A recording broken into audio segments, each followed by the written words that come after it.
الا كنت ناوي تكري ولا تشري شقة في اكادير، رد بالك حيت اختيار الحي الغلط ما كيضيعش ليك غير الفلوس، يقدر يضيع ليك الوقت، الراحة وحتى الهدوء ديال العائلة لسنوات. واليوم غادي نحطو 5 من اشهر احياء اكادير قدام نفس الاختبار: طالبورجت، فونتي العليا، حي الداخلة، الحي المحمدي وحي الشرف. 5 احياء ولكن فائز واحد فقط. وما غاديش نقول لك شكون هو دابا، حيت المفاجأة هي ان اغلى حي ماشي بالضرورة هو احسن حي للعائلة. والحي اللي غادي يربح ما ربحش بالفخامة ولا بالقرب من البحر، ربح بحاجة الناس ما كيعرفوا قيمتها حتى كيسكنوا ويجربوا الحياة اليومية. باش تكون مقارنة عادلة، كل حي غادي ندوزوه من نفس الميزان: الأمان، المدارس، الهدوء، حركة السير، الخدمات، الباركينج، القرب من وسط المدينة، أثمنة الشراء والكراء، وزيد عليهم المستقبل ديال الحي. وملاحظة مهمة قبل ما نبداو: الأثمنة اللي غادي نذكرو تقريبية ومبنية على أثمنة الإعلانات، ماشي على عقود بيع نهائية، حيت نفس الحي ونفس العمارة حتى هي الثمن يقدر يتبدل على حساب الزنقة، المساحة، حالة الشقة، المصعد،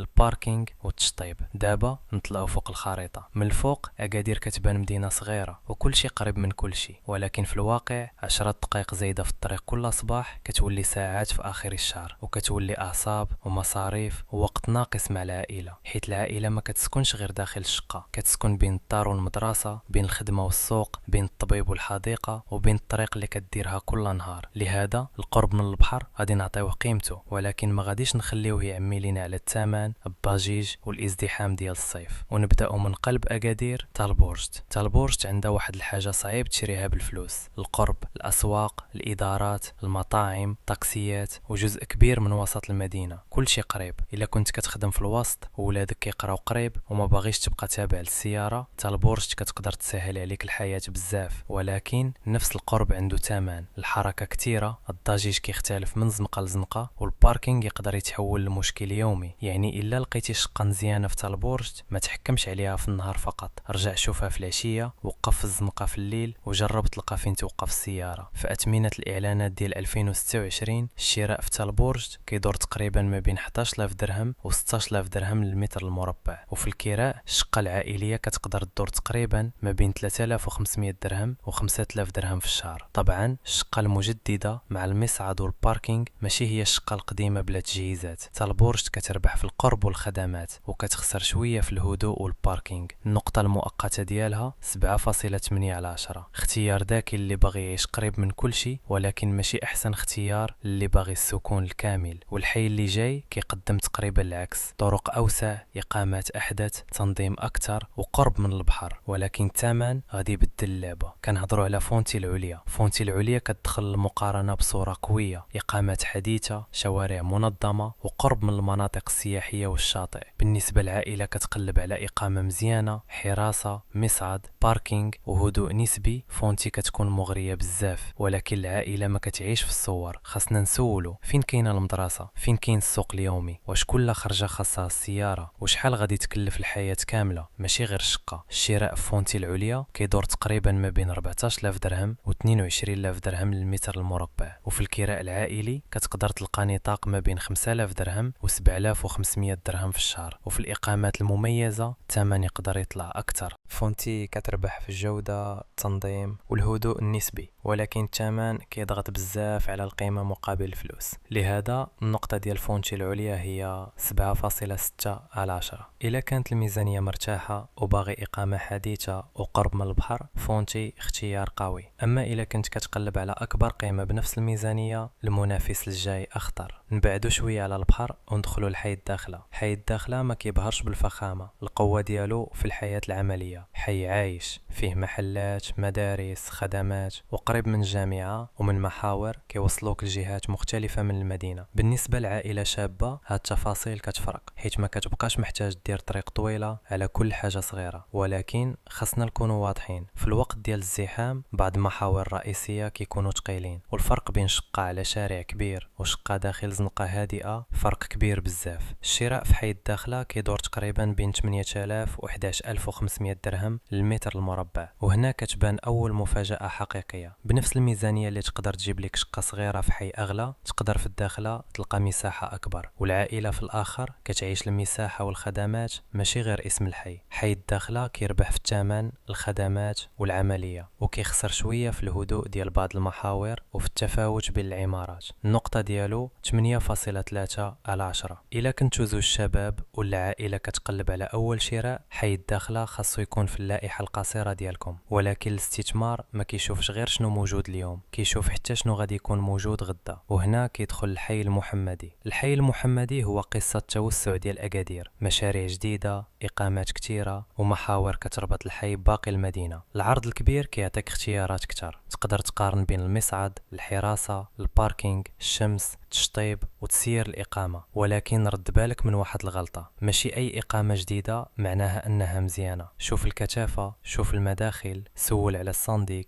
وقف الشقة في النهار وشوف الشمس، ورجع في الليل باش تسمع الضجيج الحقيقي. الشراء في الحي المحمدي كيدور تقريبا بين 8000 و 512 ألف درهم للمتر المربع، والكراء الطويل كيقدر يدور تقريبا بين 2500 و 4000 درهم في الشهر، مع استثناءات للشقق المفروشة والإقامات الجديدة. الحي المحمدي كيربح في الجديد، كثرة الاختيارات والمستقبل، ولكن خاصك تختار المشروع داخل الحي ماشي غير اسم الحي. النقطة ديالو 8.1/10. إلا باغي عمارة جديدة وكتقبل تكون أبعد شوية على البحر ووسط المدينة، الحي المحمدي يستاهل تشوفه بعين جدية. دابا عندنا تا البرج ديال القرب، فونتي ديال الرفاهية، الداخلة ديال القيمة، والحي المحمدي ديال المستقبل. باقي حي واحد، ماشي هو الأرخص وماشي هو الأغلى وماشي هو الأقرب للبحر، ولكن كل مرة كنقيسو التوازن كيرجع يطلع للواجهة. حي الشرف. حي الشرف كيدخل المقارنة بهدوء، ما عندوش الحركة السياحية ديال فونتي، وما عندوش الكثافة ديال بعض المشاريع الجديدة، وفي نفس الوقت الموقع ديالو كيبقى قريب بشكل معقول من وسط المدينة، المدارس، التجارة والمحاور الرئيسية. فبزاف من الزناقي الداخلية الإحساس سكني وعائلي كتر من كونه منطقة عبور، وهنا كاينه القوة الحقيقية ديالو. حي الشرف ما كيربحش كل معيار بوحدو، ولكن ما كيطيحش بشكل كبير في حتى معيار مهم. الشراء كيدور تقريبا بين 10000 و 14000 درهم للمتر المربع، ماشي رخيص، ولكن أقل ضغطا من المناطق الساحلية الراقية، مع موقع متوازن وهدوء نسبي. يعني هنا ما كتخلصش على صورة سياحية، كتخلص على موقع سكني وعلى راحة يومية كتقدر تحس بها من بعد ما تسكن.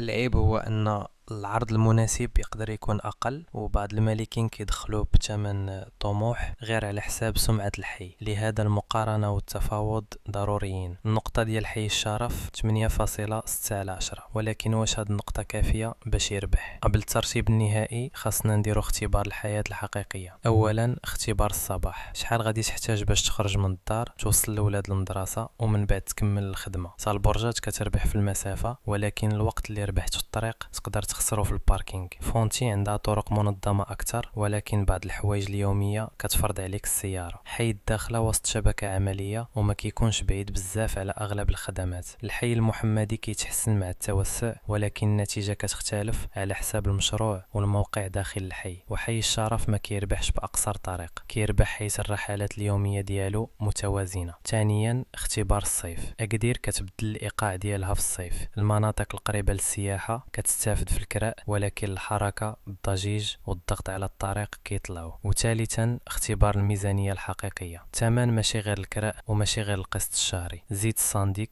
النقل، الباركينغ، الصيانة والوقت اللي كتضيع في الطريق. منين كتجمع هادشي كامل، بعض الأحياء اللي باينين رخاص ما كيبقاوش رخاص، وبعض الأحياء المتوازنة كيبانوا أذكى. دابا وصلنا للترتيب النهائي. من منظور عائلة متوسطة كتقلب على سكن رئيسي وخاصها توازن بين الراحة والثمن والخدمات، في المرتبة الخامسة فونتي العليا ب7.6/10، ممتازة للجودة والرفاهية والقرب من البحر، ولكن الثمن كيضعف القيمة بالنسبة للعائلة المتوسطة. في المرتبة الرابعة البرجات 7.8/10، قوية جدا في القرب والحياة بلا سيارة، وأضعف في الهدوء والباركينغ. في المرتبة الثالثة الحي المحمدي ب8.1/10، أقوى رهان على الجديد والمستقبل، بشرط تختار الإقامة والمشروع بعناية. في المرتبة الثانية حي الداخلة 8.3/10. أفضل قيمة مقابل الفلوس وواحد من أقوى الاختيارات الأول عملية شراء. وفي المركز الأول حي الشرف ب8.6/10. حي الشرف مربحش بالفخامة ومربحش حيث هو الأرخص، ربح لأنه متوازن في الحوايج اللي كتعيشها العائلة كل نهار: الهدوء، الموقع، المدارس، الخدمات، والوصول المعقول لباقي المدينة. إذن أفضل حي للعائلات في هذه المقارنة هو حي الشرف. أفضل قيمة مقابل الفلوس هي حي الداخلة. أفضل رهان على المستقبل هو الحي المحمدي. أفضل رفاهية وقرب من البحر هي فونتي العليا. وأفضل اختيار اللي باغي قلب المدينة بلا سيارة هو تالبرجات. ولكن خلي في بالك الترتيب ديالك يقدر يتبدل على حساب حياتك انت، فين كتخدم، فين كيقراو ولادك، واش عندك سيارة، واش كتفضل المساحة ولا القرب، وشنو هي الميزانية اللي تقدر تخلص براحة. قبل ما تعطي العربون جرب الطريق الصباح وفي العشية، شوف العمارة في الليل، سول على الصنديك، الماء، المصعد، الباركينغ والجيران، وقارن أثمنة عقارات مشابهة في نفس الزنقة، ماشي في الحي كامل، حيث فرق شارع واحد يقدر يبدل الهدوء، الثمن وحتى القيمة ديال العقار في المستقبل. دابا الدور عليك، واش تختار توازن حي الشرف ولا قيمة حي الداخلة ولا مستقبل الحي المحمدي؟ كتب لينا اختيارك وقول لينا شنو هو الحي اللي بغيتي نشوفوه تحت المجهر في الفيديو الجاي. حنا هنا باش نخليو القرار أوضح بالأرقام بالخريطة وبلا مبالغة. نتلاقاو في المقارنة الجاية.